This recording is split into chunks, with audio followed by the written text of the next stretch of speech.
Hi, everyone. Sorry for the delay. Welcome to this morning's press conference at the Jerusalem Press Club. I'm Talia Dekel-Fleissig. The IDF has renewed its attacks in Gaza and now is also targeting Khan Yunis, another stronghold of Hamas located in the Strip South. At the same time, Israel is carrying out a diplomatic campaign meant to extend its credit to fight the terrorists while dealing with the looming threat from Hezbollah in the country's north.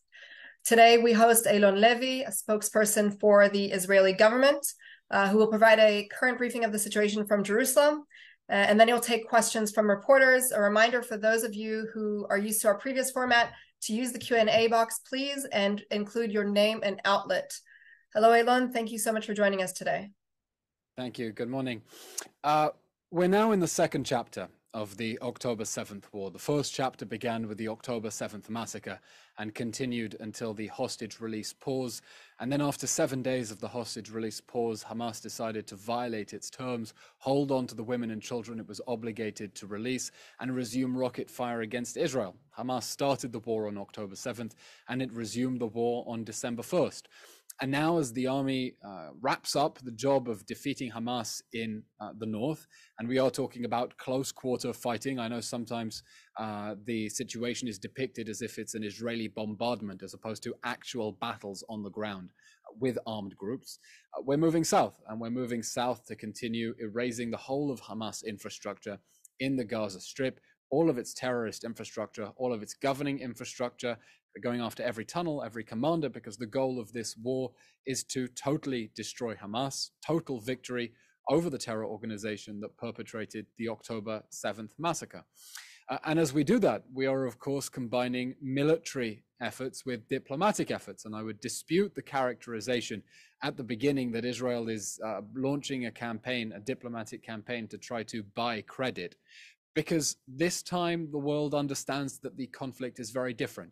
This isn't another campaign in which Israel is trying to cut Hamas down to size, the so-called mowing the lawn strategy of previous years: cut it down to size, gain deterrence, and then buy a few years of peace and quiet. This is a war that, when it began, Western nations immediately understood and said very clearly, there is only one way this war can end, and that is with the end of Hamas.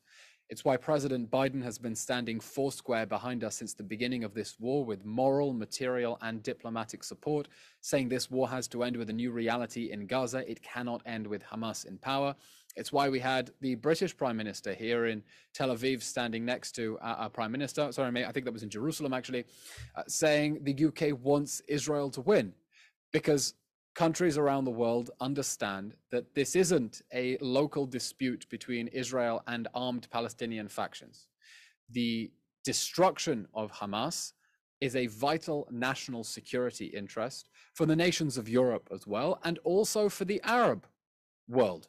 We have not heard the sorts of condemnations that you might have expected in previous rounds, and that is a reflection of the fact that Arab capitals, even those nations that are unable to speak openly in support of Israel's campaign for Hamas, understand that this war has to end with the total defeat of Hamas. They understand Hamas within the Arab world as being an extension of the Iranian imperialist project, together with Hezbollah in Lebanon and the Houthis in Yemen and the other militias in Iraq and the Assad regime. They understand that is part of Iran's strategy of entrenching itself across the region, projecting its power and aggression. And they also understand Israel has to end this war with the defeat of Hamas. And in Europe as well, the United States and Canada, these nations understand that, as grim as the images are on our screens right now from the fighting in a war that I'm surprised sometimes I have to keep reminding people in every interview, Hamas started the war, that Hamas has chosen to fight from densely populated areas. We didn't choose the war. We didn't choose the timing of the war. We definitely didn't choose the battlefield. They understand that the consequences of inaction would be much worse, that an army of terror cannot perpetrate an atrocity like it did on October 7th and get away with it. Because if it does, that emboldens Islamist extremists and terrorists all around the world to think that they can attack democratic states with impunity and get away with it, especially when we see expressions of sympathy on the streets of Western capitals in London, Paris, Berlin, people chanting from London to Gaza will have an intifada or globalize the intifada. This is a domestic extremism problem calling for violence on the streets of Europe that would only gain encouragement and succor if this war ends with anything other than the total defeat of Hamas. So we're moving ahead with the second stage now, a second stage that is going to be difficult militarily. We are talking about, again, not a question of bombardments from the sky. Israeli Air Force activities are, of course, hugely important, but we are talking about armed battalions of Hamas fighters, and our soldiers are having to engage them in close quarter fighting. That's why we've seen over 400 military casualties, the vast majority in the initial onslaught on October 7th, but Israelis are now used to the daily update on their screens of the salt of the earth of our country falling at the age of 19, 20, 21, engaging in difficult fighting and continuing with a very difficult mission of trying to protect civilians, which is a very difficult task because Hamas's strategy is based on human shields. That is Hamas's strategy. It is to deliberately embed itself under schools, under hospitals, under mosques, under homes, so that it can attack Israeli women and children and then hide behind Palestinian women and children and try to evade justice. And our strategy is to go after the entirety of Hamas terror infrastructure, wherever it is. None of it will be immune. None of the perpetrators of the October 7th massacre will be immune. And to do that, we're trying to get civilians out of harm's way. Now, that is challenging under circumstances in which Hamas is urging people to stay and martyr themselves. In some cases, is physically preventing people from leaving. And that is why the Israeli army opened what we're calling the Human Shield Hotline, where Palestinians who are being held as human shields can call the Israeli army and say, hey, we're not being allowed to leave here. You should know. Please try to get us out. Don't attack this area. It's why we're making other efforts to try to protect civilians. But again, a challenge. It's a challenge when international aid agencies, instead of supporting efforts to evacuate the north, try to impede them. We saw the World Health Organization trying to call for an urgent evacuation of hospitals under fire, hospitals that Israel had been saying for months we wanted to get people out of northern Gaza before the ground invasion. And instead of sending people to the designated humanitarian zone, an open area where Hamas has not embedded itself inside and underneath civilian infrastructure, and setting up serious shelters for people to escape there, we've seen Hamas, with the complicity of aid agencies, funneling people into densely populated urban areas that are already bases of Hamas activity. So the challenge of protecting civilians is intense. It is upsetting for us that sometimes our efforts to protect civilians are mocked or discarded or discounted. We saw a lot of international calls to make sure that the IDF is operating with precision. So the IDF is operating with precision and released an interactive map dividing the Gaza Strip into very, very, very tiny, small subsectors so that we can warn the population where the fighting is going to take place. Okay, surrendering the element of surprise. We've given up on the element of surprise, where we can warn the civilians where fighting is going to take place so they can get out and we can target the infrastructure Hamas has built under the civilian infrastructure. And then to see that being mocked or discarded as being dystopian, or people raising questions about how are they supposed to access the maps when there's no internet, even though everyone in the media knows there is internet, because how else are you getting these reports out of Gaza, is upsetting. And so as we move forward, we would, of course, like to see greater appreciation for the unprecedented efforts that Israel is taking to try to protect civilian lives in very, very difficult circumstances of a counterterrorism operation in urban areas. We didn't pick the battlefield. Hamas has picked the battlefield, and we're trying to make the least bad out of the situation. And more scrutiny as well of the information coming out of the Gaza Strip, based on an understanding that there is no such thing as a free media in Gaza. There is no such thing as an independent journalist in Gaza. This is an authoritarian regime that controls the flow of information out of Gaza. The camera people who are operating on the ground, whether they're actively complicit with Hamas or simply cowed by it, know that they are not free to tell the whole truth about what is happening there. It's why they will never release images that are inconvenient for Hamas.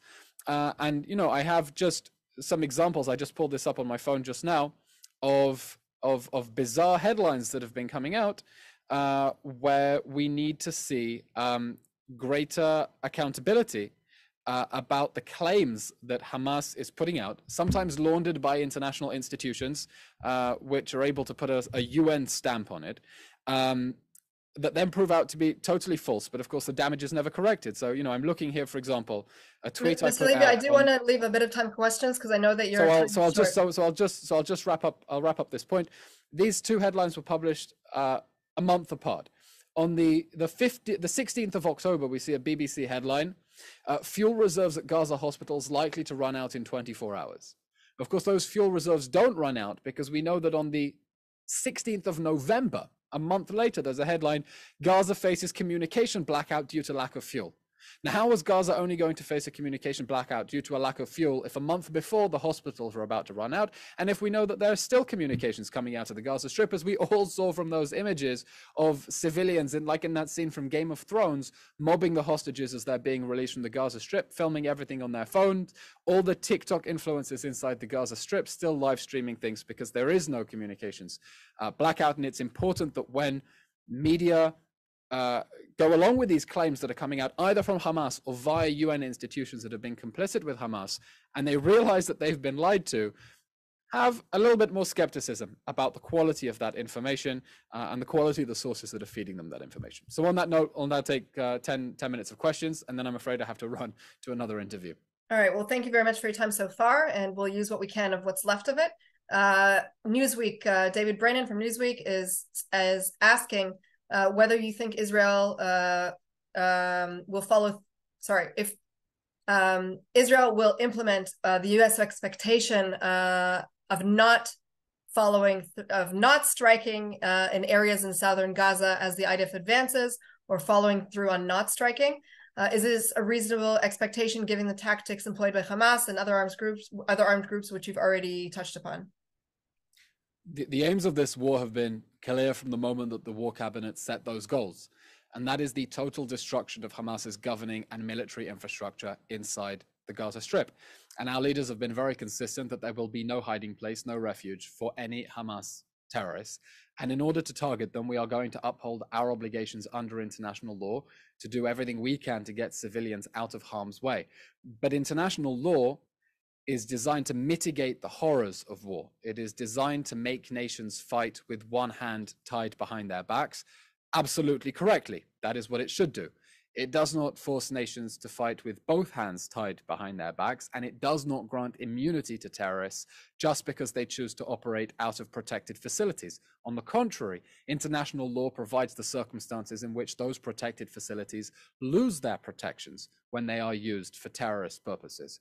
And so we are going to continue with our campaign to destroy Hamas, a campaign that the United States sees eye to eye with us about the strategic objectives of this war, that this war cannot end with Hamas still standing simply because it is choosing to hide behind women and children.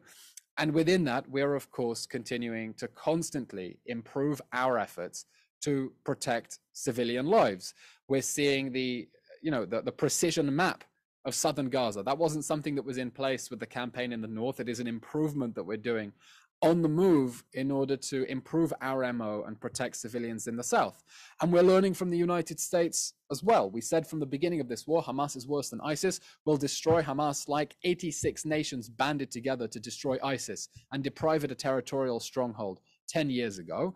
And as part of the assistance we've been getting from the Americans, there's been an ongoing military dialogue with their generals as well, where we're learning about what they did in Mosul and Raqqa and how they improved, for example, from Fallujah to the battles of Mosul in order to try to root out ISIS. And any constructive feedback that we get, any serious military strategic advice about how to target Hamas while minimizing harm to civilians, we will of course mention. But that constructive feedback has to be consistent with the goals of this war that Israel has set and that the United States is completely shoulder to shoulder with us on, that it is to target Hamas and destroy its terrorist infrastructure in the Gaza Strip and not to give it blanket immunity because it is deciding to act in flagrant violation of every principle of humanitarian law and every norm of humanity. Very clear. I'm taking us out of Gaza just for a minute, and then we'll go back to it with the time we have left. Kamyar Behrang from Iran International TV is asking you to expand on or discuss the expansion of Iran's influence in the region. Is there an official plan from Israel to counteract this and prevent a potential third wave of the war? Our strategy at the moment is to contain this war to Gaza and to focus on fighting the terror monsters who perpetrated the October 7th massacre. We're not interested in fighting a war on two fronts, and to that end we have put up serious deterrence against Hezbollah in the north with a massive call-up of reserves, backed up of course by the serious force projection from the United States in order to send a message to Hezbollah and anyone thinking of entering this war: don't. The consequences of a full-scale war for both Hezbollah and the state of Lebanon will be severe. Hezbollah will be making the mistake of a lifetime. We are not interested in fighting on two fronts at once. We want to destroy and bring to justice the monsters who perpetrated the October 7th massacre. We know that Hamas launched that massacre with a much grander vision than it has been able to achieve. It wanted to spark a regional conflagration, calling on Palestinians in the West Bank to grab guns and knives and join the fighting, constantly trying to egg Hezbollah into a full-scale war, other regional proxies around the region, and we're trying to stave that off, focus on the Gaza Strip, and not expand this into a regional conflict. And we're grateful that the United States has sent that force projection into the Middle East in order to make that very clear as well. We are going to destroy the Iranian proxy in Gaza, and we're focusing on deterrence against anyone else thinking of entering this war. Thank you. Another question from Nick Pisa from the Daily Mail.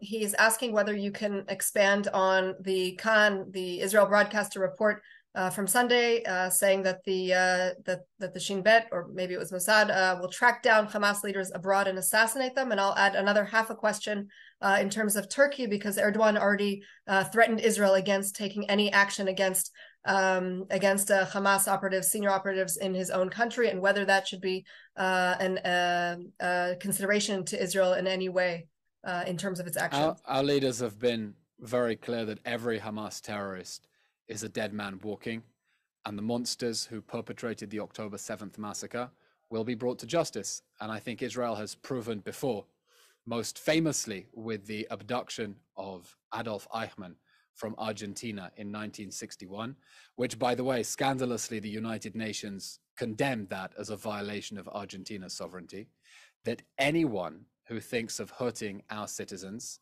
or abducting our citizens, we will go to the ends of the earth to bring our citizens home to safety, and we will go to the ends of the earth to bring to justice the people who think they can employ genocidal violence against the Jewish people. Now, exactly how and in what circumstances we're going to continue with our campaign to bring to justice the October 7th monsters, I can't elaborate at this stage, but we are clear there will be no impunity for the monsters who on October 7th sent death squads into our kibbutzim and southern Israel in order to burn, behead, torture, mutilate, and rape as many Israelis as they could find. Very clear. And you were clear as to the IDF's main goal of eliminating Hamas, but Israel still has many, many hostages in Gaza. So a couple of questions that I'm summarizing together. 137. 137 hostages in Gaza. How is this part of Israel's goal to get them free? If you can say anything about Israel's plans to flood the tunnels, are they taking into consideration that that hostages may be there? And another question about the Palestinians that have been released from Israel. If you know, if as part of the previous deal, if you know what's happening with them, is there any attempt to monitor them after they've been released from jails? I've combined a whole bunch of questions together. I hope you have time to answer them all. Sure. I'm not going to be able to answer all of them because I am going to have to run for another interview now. As for the questions about the tunnels, the IDF is, of course, employing a range of engineering measures, and I can't comment on operational measures that they are using or may be considering. The other question was about... I'm sorry, you asked me 3 questions and I wasn't able to jot them down. About the hostages themselves, how the hostages, yes. So this war has had 2 goals from the beginning: the release of the hostages and the destruction of Hamas's capabilities. And the strategy that the War Cabinet has pursued has been to put unrelenting military pressure on Hamas to create the conditions where Hamas is willing to release hostages. We know that the inhumane terrorists who perpetrated the October 7th massacre have no compunctions about holding children as hostages, holding hostages for a very long time. I think Gilad Shalit was in captivity for over 5 years. We still have hostages dating back to 2014, Avera Mengistu, Hisham Assaid, and the 2 MIAs who were killed in 2014. And the strategy was to put unrelenting military pressure on Hamas to a position where it wants to release hostages. And that's what we saw with the hostage release pause. We clobbered Hamas. We had it begging for a breather. Hamas wanted a few days to catch its breath. And in exchange for giving it time to catch its breath, we received 110 hostages back. Now, I don't know whether, as journalists, as citizens, how optimistic you were at the start of this war that we were going to get nearly all the children, except for the 2 Bibas children Hamas now claims are dead, back home. I can't say safely because the families are revealing horrifying details about the psychological scars of that child abuse that they experienced. But that strategy has proven itself. The option of standing by the sidelines and hoping Hamas would release them or asking them nicely or diplomatic pressure was never going to work without unrelenting military pressure. And we're continuing to apply that military pressure now. And in as much as there is a serious possibility to get hostages back, including the 20 women and the 2 children Hamas hasn't released despite its obligations, we will, of course, want to get them back, even if that means, or when it means, putting in place a temporary pause in order to facilitate getting them out.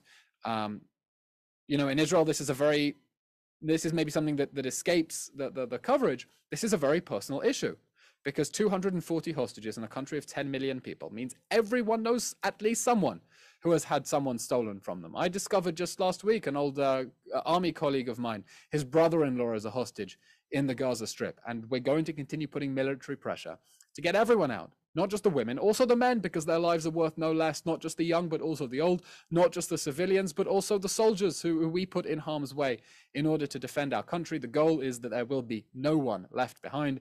And I can tell you, from a country where people have not been sleeping properly for the last 8 weeks, sick with worry for what has been happening in Gaza, it's not just a slogan. Honestly, none of us are free till all of them are free and we get all of our hostages home. That's why we'll continue putting military pressure on Hamas.